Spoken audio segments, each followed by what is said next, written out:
In just a few moments, I'm going to try to destroy two misconceptions that practically every educated person holds about language. One, that we pronounce letters, that letters have sounds. And two, that English has 5 vowels, A, E, I, O, U, and sometimes Y and W. I'm going to show you that we don't pronounce letters, that letters don't have sounds, and that English has 36 vowels and possible vowel combinations.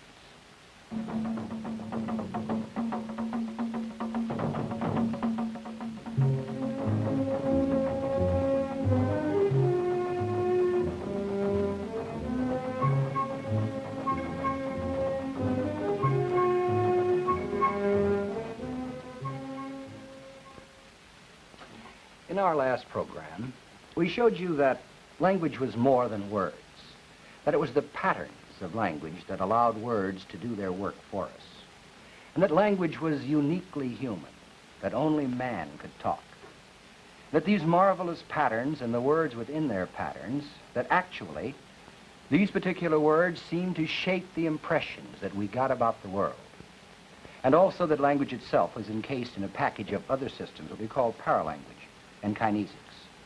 Now today, what I want to do is to start off by giving you a definition of language. All of us remember the kinds of definitions we used to get out of the books we had in school. You know, it went something like this. Language is a means or a vehicle for communicating thoughts and ideas. Now, such a statement as this is really not a definition of anything. Actually, what it looks like, I suppose, is something like this, that the words of language were a set of little vehicles of different shapes and sizes, and that somehow or other pure meaning got poured into these little vehicles, the words, that we sent them along a car track like this, and the fellow on the receiving end sort of reached in to the little business and put it on his head, and somehow or other that way got the message. No, this particular thing is not a definition. It is a description of one of the most important functions of language. But it doesn't define anything because, as we remember, the structure of that vehicle itself may be one of the principal shapers of what we call thoughts and ideas. So in starting off our definition, I want to start it off this way. Language is a system. And that particular term, system, will be the most important term in our definition. It actually sums up all of the amazing patternings, the patterns on patterns on patterns, which every language is. In other words, this business of patterning is extremely important.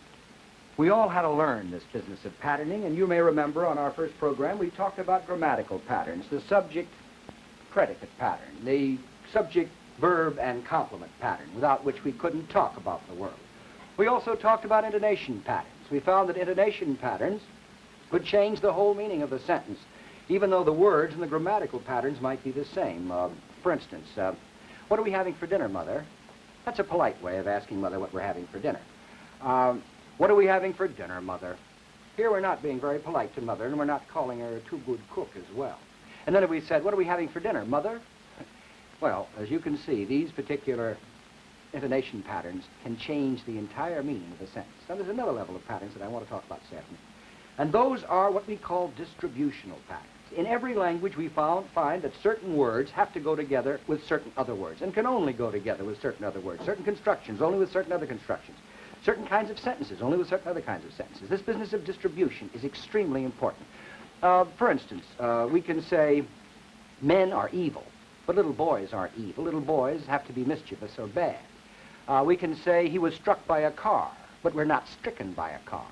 We may be stricken by a strange tropical ailment, but we'd only be facetiously stricken by a cold.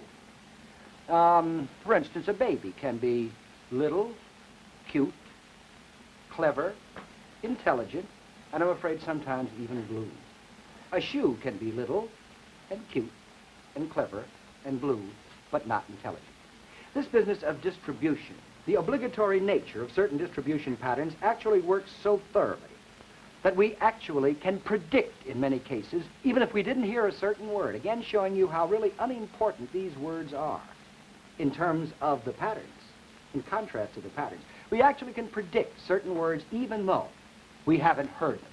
For instance, I don't think it would take any of us a great deal of imagination to actually predict the three words in these three sentences. Yes, this business of patterning is extremely important, and distribution patterns are extremely important. Now, one of the things that I want to talk about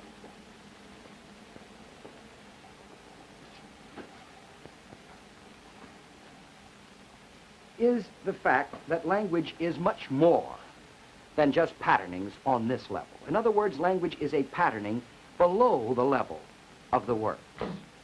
Language is ultimately sounds. Language is made up of sounds, and these sounds pattern into the words and then the words into larger patterns. In other words, we've got now a situation of trying to find out what makes the patterns below the level. So what we're going to do now is to add to our definition something that will include this business of the sounds, because that is what language ultimately is made up of. And I'm going to add then to our definition, language is a system of vocal symbols. And I want to pause now on this term symbols. Everybody knows what a symbol is. A symbol is something that stands for something else. And man is the symbol-making and symbol-using animal par excellence. No other animal can make symbols and uses symbols the way man does. One of the important things to remember about symbols is this. Symbols are never completely and absolutely accurately represent the thing they're standing for. In other words, all symbols are incomplete and inconsistent. They don't give you an exact one-to-one correspondence with what they're standing. But people, because they use symbol systems so naturally and so well, actually forget this. And we constantly confuse the symbol for the thing it stands for, or to use the technical jargon, symbol and referent. Now, language is a system of vocal symbols. And I think that we can see how language works in terms of being a symbol system if we look at this diagram. Try to imagine now a perfect circle infinitely large. This is being represented here by this. Now, obviously, this is not infinitely large, and it's not very perfectly circular, but try to imagine a perfect circle infinitely large. This is the world of reality, the world of experience, everything that's out there, everything we know, everything we can't know because of our finite limitations, that is experience. To scale against a perfect circle infinitely large, I'm now going to symbolize language, representing it by an L, surrounded by a broken line purposely not circular. This particular broken line, purposely not circular now, is to remind us of the incompleteness and inconsistency of symbol systems. Marvelous as these languages, human languages, are, they only give us a relatively small numbers of the aspects of the world of experience. But this L then shows us that we are dealing with symbols, and this the system. Each language is a different system from each other. Language sub 2 here would be a similar kind of system, but one of different structure. Language is a symbolization of experience, incomplete and inconsistent. But now, please look at this. Way down here in right field, we have two W's. W's of different shape with nothing around them. These represent the writing systems that would go with language sub 1 and language sub 2. In other words, writing now emerges as a symbolization of language, as language is a symbolization of experience. In other words, writing is a symbolization of a symbolization. But please remember, you and I have been trained and educated to think of language as writing, and there is no more complete confusion in the world, and all literate people have it. This confusion between language and writing, as though language were the scratches you make with your fist and not the noises you make with your face. No. Nothing could be farther from the truth. Writing is an amazing invention, and we'll be talking about it later on this program. But please remember, language is not writing. This is a symbolization of experience. This is a symbolization of language. Writing is a symbolization of a symbolization, and incomplete and inconsistent, as all symbol systems are. Now, I don't think that you can get really a better understanding of how we confuse symbol with referent, writing with language in this case, than to go back to that question, or that statement I made at the beginning of the program. That is the business that you ask any educated American, how many vowels are there in English? And you'll say A, E, I, O, U, and sometimes Y and W. I learned that in school. We all learned that in school. But what are we saying when we say that? What we're saying is there are only 5 vowel letters we've inherited in the Latin alphabet to represent a certain number of vowel sounds. How many vowel sounds are there in the language? Well, let's just examine it for a moment. Pit, pet, cat, put, put, pot. Here are 6 distinct vowel sounds, but only again are A, E, I, O, U. In other words, here the letter U is standing for the sound in put. Here it's standing for the sound in put. Quite a different sound. It's true we do write 2 T's after the U here, and that distinguishes put from put. You know, it'd be really nice if we were consistent in this, and every time this letter U had to stand for the sound in nut or rut, that we actually put 2 T's after it. But we don't, as you know. But has only 1 T and 1 U. Because but with 2 T's, that's what a billy goat does, and that's an entirely different word. This, I think, is what the foreigner means when he says English isn't such a hard language as far as the grammar goes. It's such a hard language to pronounce. What he means is the writing system is so incomplete and inconsistent, and I, like everybody else that's literate, confuses language with writing. So he is making, again, this particular kind of error. No. Language is not writing. We do not pronounce letters. Letters do not have sounds. They only stand for the sounds of language. Well, I've given you 6 here. How many vowels are there really now in English? Are there 6 or 7 or 8? How many really are there? Well, here you will see the 9 simple vowels that there are, or short vowels that there are in the overall pattern of English. We have here the vowel in pit, pet, pat, this A and E together. Notice, because we don't have enough letters, we've had to invent some symbols to stand for these real sounds, vowel sounds in English. This one here, the I with a bar through it, stands for the sound that I say in children, for instance. Rather than children, I say children. This vowel letter here stands for the vowel sound in put and cut, the one we had there with 2 T's. This one is a vowel sound in pot, as I pronounce it, this in put. This, the way I say gonna. Notice if I'd said gonna in I'm gonna go, he's gonna go. Well, if you say gonna, it's that vowel. If you say gonna, it's that vowel. This one represents what the New Englander says when he says shot and lot, instead of shot and lot, as I say it, or what the Englishman says when he says fox and lot. In other words, we have 9 simple vowels. Simple vowel sounds in the structure of English. Up here we have a W here, a Y here, and an H. These 3 symbols stand for the semivowels. That is, these are glides away from the simple vowel position to another position in the mouth. The Y represents the glide that goes higher and fronter in the mouth, and I'll demonstrate this for you in just a moment. The W, higher and backer with more rounding, and the H represents a glide to the center. Now let me show you what I mean, because what I'm showing you now are the things we have been taught to call the long vowels and the diphthongs, except again we confuse those with letters. Now notice what happens. I'm now going to put the vowel in pit. I'm going to follow it with the higher and fronter glide represented by the Y. Watch. E, E. Do you see my tongue rising? E, and going front. Now watch. I'll go down to the vowel in pit. Follow it. A, I, as in July.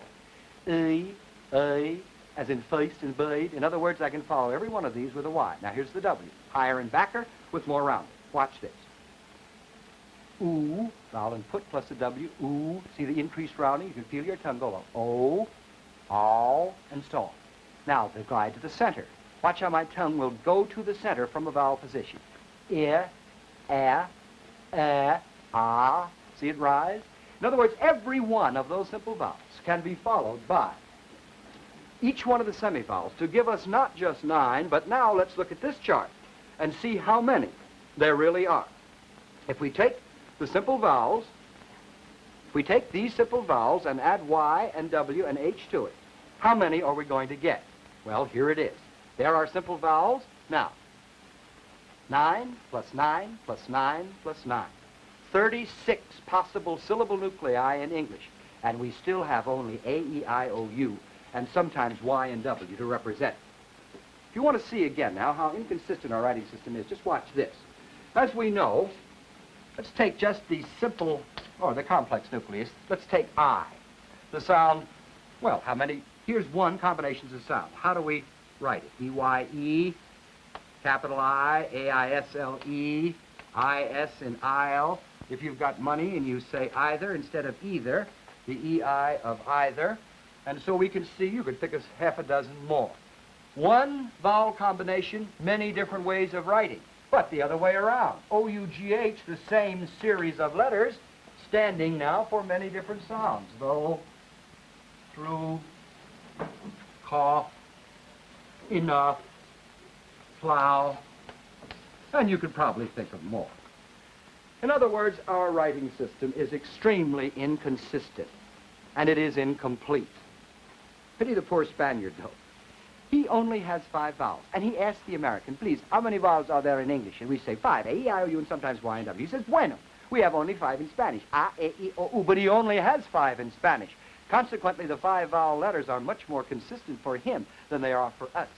But please notice, because he has only 5, and he doesn't understand the difference between language and writing, the poor speaker of Spanish is never going to be able to straighten out the difference between the sound we make in leave, for instance, and the sound we make in live.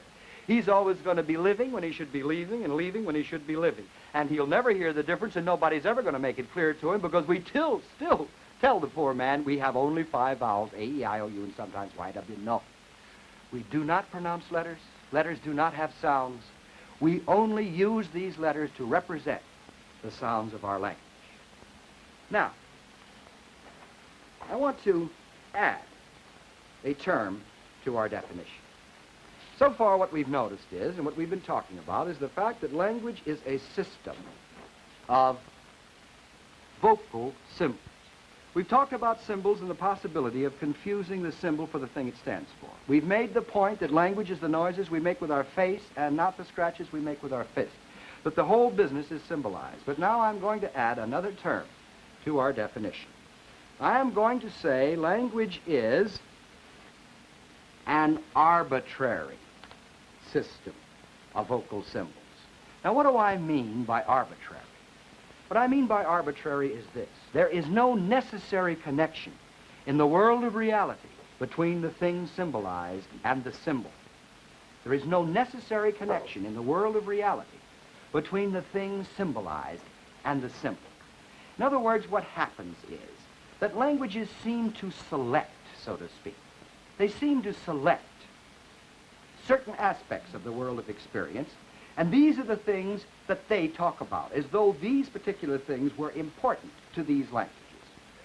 For instance, in our own language, English, we select from the world of experience the whole idea of time. Time to us is of extreme importance.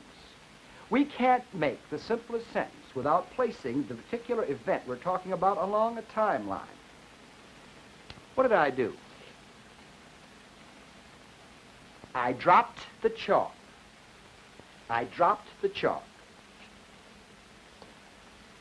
Now,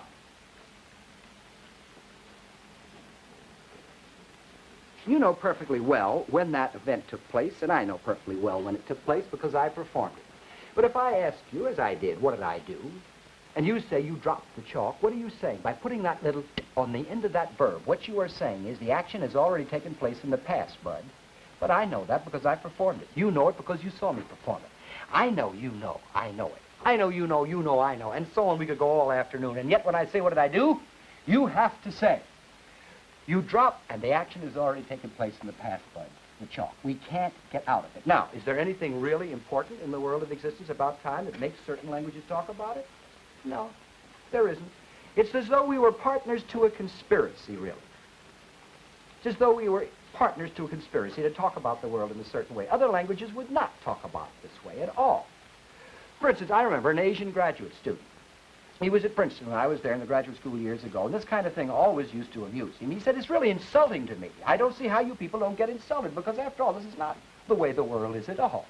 This is not what you have to say. And I said, what do you say in your old language? And he said, what we say in our language is, in respect to chalk, a dropping. When you get right down to it, that's all that's really necessary. And the Chinese, I can remember a Chinese gentleman who said to me one time, he said, it's very strange that you always place these things in a time sequence. For instance, you say, the man is dead. He's stretched out lifeless before you. He's been dead for some time in the past, and he will be dead for a considerable period of time in the future, and yet you say, the man is dead. Well, I must say, I began thinking about it, and I said, what do you say? And he said, we say, man, dead. When you get right down to it, that's all that's necessary there. In other words, there is nothing really essential in the world of experience that makes us pick out time as though it were important. Each language selects in a perfectly arbitrary manner those things which it calls important. No, it is not necessary at all. For instance, Hopi, which is a language, an American Indian language, spoken in the southwest of the United States.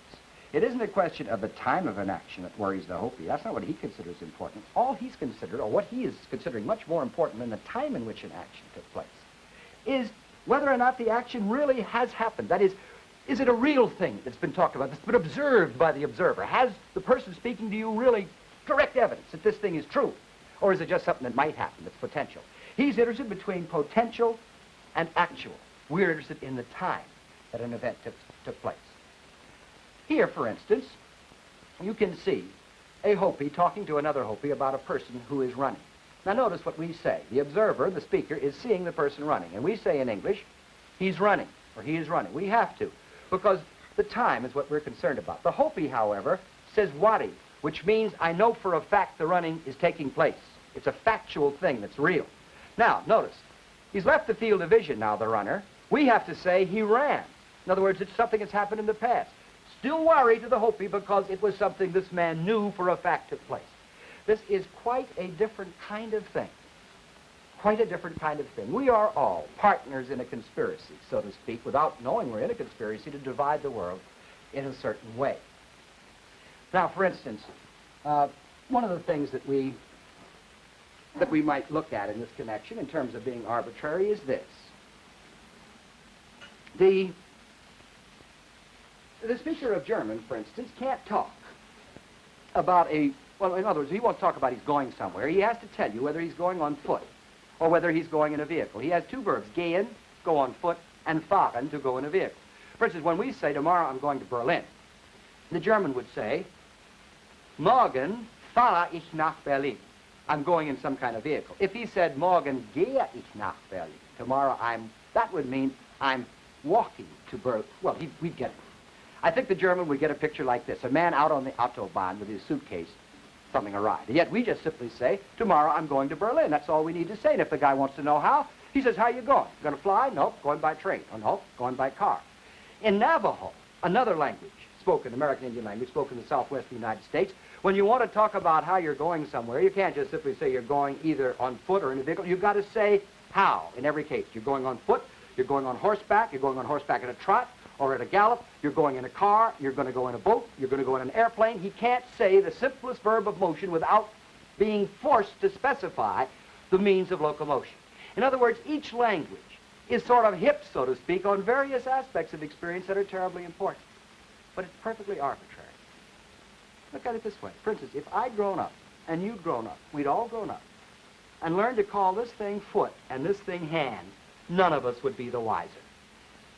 It's a perfectly arbitrary thing. This thing is still the same picker and stealer in the world of experience, whether I call it hand or the Frenchman calls it la main or the German calls it hand. But obviously, if you decided, yes, it's perfectly arbitrary, from now on I'm going to call this foot and this hand, well, if you did, the little man in the white coat would be around to get you very soon. Because it's a very obligatory connection between language and the thing it refers to within any one language and any one culture. But there's no necessary connection in the world of reality. But you might say, no, I still don't believe it. There are certain words that must be this way. How about I'm not a poetic words, those words that are what they are because they sound like a real sound in the world of experience. These must be because those are what they really sound like. Well, I wonder if this is true. Now, don't look at what I'm going to do, but try to listen.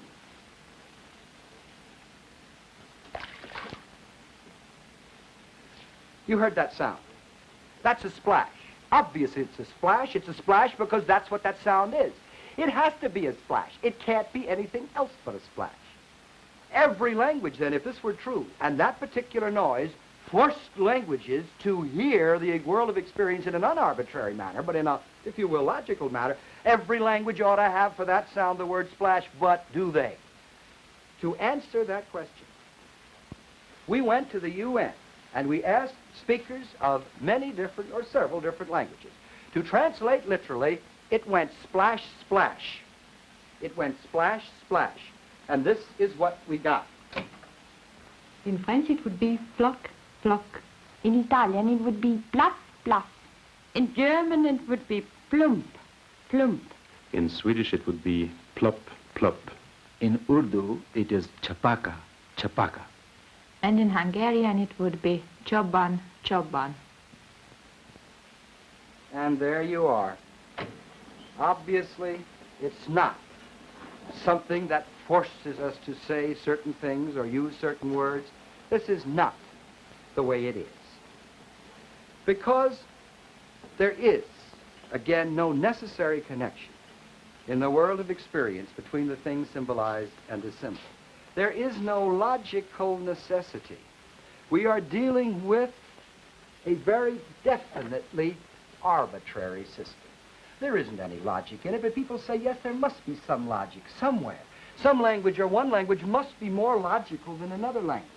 But is this true? No. Because if there is any logic in language, it's the logic of the system itself, how the patterns hold together. Whether we think we're fooling ourselves or not, as saying that one language is more logical than another, and I've heard the French say, and I've heard many people say, French is the most logical language in the world. And I once asked a Frenchman why he said that, and he says, is it not the langage of diplomatie? I left him with that one to think about it, and I'll leave that one for you to think about. No, there is no logic in language.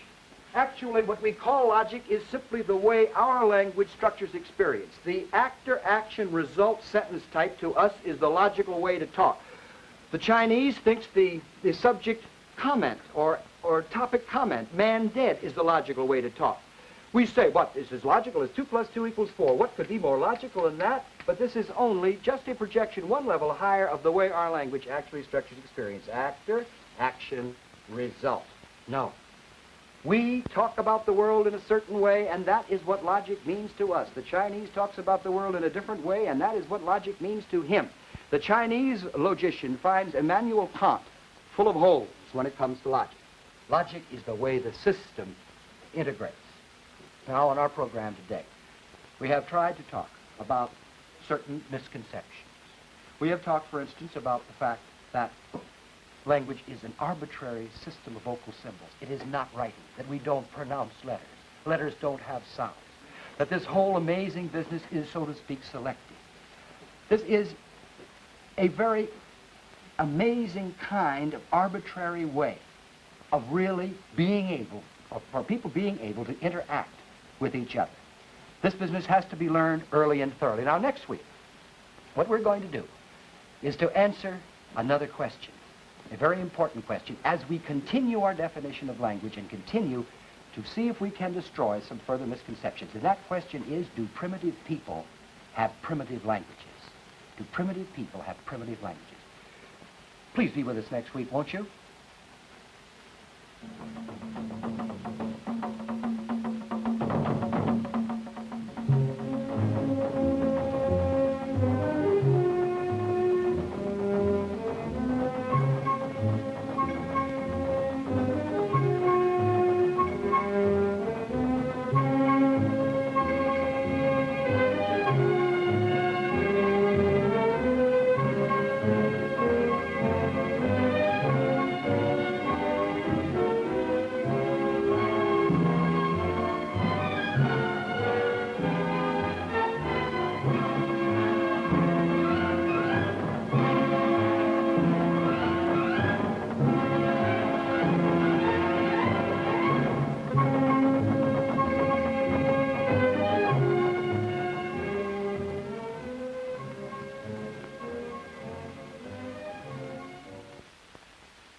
This is National Educational Television.